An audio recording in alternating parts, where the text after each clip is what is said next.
السلام علیکم۔ کل 5 اگست ہے۔ کل عمران خان صاحب کی قید ناحق کو 2 سال مکمل ہو جائیں گے۔ اس دوران عمران خان صاحب اور بشرا بی بی نے بہت اذیتیں سہی ہیں، ہمیں ان کا احساس ہے۔ کل کا دن مقبوضہ کشمیر میں جاری جبر اور استحصال کی بھی ہمیں یاد دلاتا ہے۔ وہاں حق بات کرنے والے کا گلا گھونٹ دیا جاتا ہے۔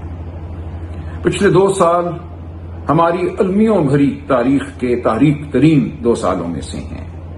اس دوران جبر ہوا، عمران خان سمیت ہزاروں کو جھوٹے مقدموں کا سامنا کرنا پڑا، سینکڑوں آج بھی جیلوں میں ہیں، 10 سال کی سزائیں ریوڑیوں کی طرح بانٹی گئیں۔ اس کے باوجود پاکستانی قوم پرعزم رہی۔ پاکستانی قوم نے 8 فروری 2024 کو بھرپور جمہوری جواب دیا۔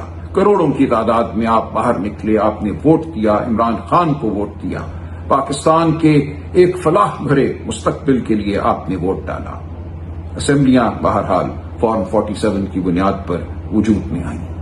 ہم اس کے خلاف کھڑے ہیں، ہم عدالتی جنگ بھی لڑ رہے ہیں، ہم سیاسی جنگ بھی لڑ رہے ہیں، ہم ذہن کی جنگ بھی لڑ رہے ہیں، ہم ہر سطح پہ حق بات کر رہے ہیں، سچ کی بات کر رہے ہیں۔ آج روزنامہ دنیا میں ایک کالم نگار لکھتے ہیں، تحریک انصاف ایک سیاسی جماعت ہے تو اس کو اپنی سرگرمیاں جاری رکھنے کا حق ہے۔ اس کو جلسوں سے روکا جا سکتا ہے، نہ تحریکیں اٹھانے سے۔ یہ سیاست میں کوئی انہونی نہیں ہے۔ پاکستان کی ہر سیاسی جماعت نے جلسے کیے ہیں اور تحریکیں اٹھائی ہیں۔ تشدد البتہ ممنوع ہے۔ اس حق کا رکھوالا ہمارا آئین ہے۔ باہر نکلنا، سڑک پر چلنا، یہ ہمارا آئین ہمیں حق دیتا ہے۔ آئین کا آرٹیکل 15، آئین کا آرٹیکل 17 ہمیں مل کر باہر نکلنے کا حق دیتا ہے۔ آئین کا آرٹیکل 19 ہمیں آواز بلند کرنے کا حق دیتا ہے۔ ہماری تحریک آزادی ان حقوق سے مرتب ہوئی۔ انگریز کے دور میں بھی یہ حق ہمیں دیا گیا۔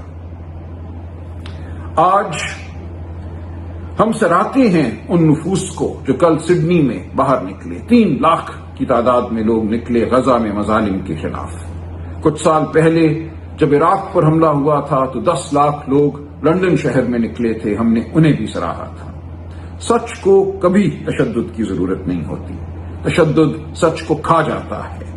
پرامن اجتماع، سچوں کا پرامن اجتماع شکوہ ملک و دین ہوتا ہے۔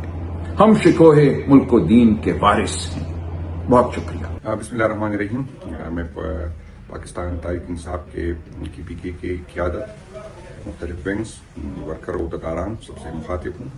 کل جو خان صاحب کے کہنے پہ، چونکہ خان صاحب کے 2 سال پورے ہو گئے اور خان صاحب کے ساتھ یکجہتی کے لیے، پارٹی قیادت کے ساتھ اور پارٹی کے ساتھ یکجہتی کے لیے کل 5 تاریخ کو ہم نے جو ہے احتجاجی ریلیاں بھی نکالی ہیں، احتجاج بھی کرنا ہے۔ آپ کو پہلے سے ریجن کی صدور نے جو ہدایات دی ہے، آپ نے اس پہ سختی سے عمل کرنا ہے، لیکن یہ یقینی بنائے کہ ہم میں سے کوئی شرپسند ہمارے ہم پرامن لوگ ہیں اور ہم جو ہے ہر وہ آئینی جو راستہ ہے وہ اختیار کریں گے۔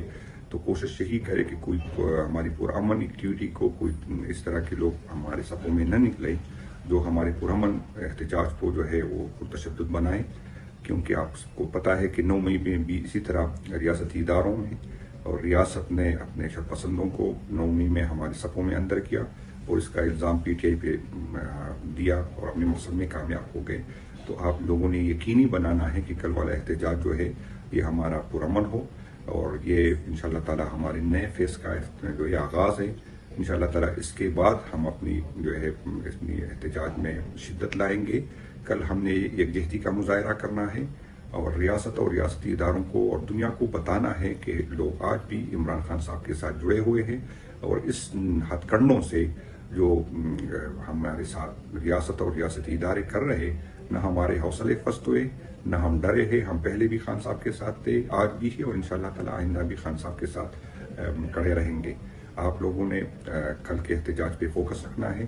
ریجن کی صدور کی انشاءاللہ اس کو مانیٹر کریں گے اور وہ ہم پارٹی کی قیادت کو رپورٹ کریں گے اور یہی ہم پھر خان صاحب کو آگے بڑھائیں گے کہ 5 تاریخ کو کس پارٹی کے کس عہدیدار نے، کس ایم پی اے نے، کس ایم این اے نے کتنی محنت کی اور کتنے لوگوں کو نکال کے لے آئے.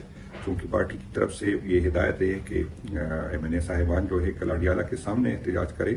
تو جو پارٹی کے ایم این ایس کے ساتھ عہدے ہے تو وہ تو اپنے جو ہے اپنے حلقے میں اپنے جلوسوں کو لیڈ کرے. البتہ اگر جس کے پاس عہدے نہ ہو تو وہ اگر پارٹی کی قیادت کے ہی فیصلہ ہے کہ وہ اڈیالہ تشریف لے آئے تو وہ بے شک وہ اگر کل کے احتجاج میں کیپی میں حصہ نہ لے سکے تو یہ پارٹی قیادت کا فیصلہ ہے. باقی ایم پی اے صاحبان اور پارٹی تنظیم جو ہے وہ اس احتجاج کو لیڈ کرے گی. شکریہ جی.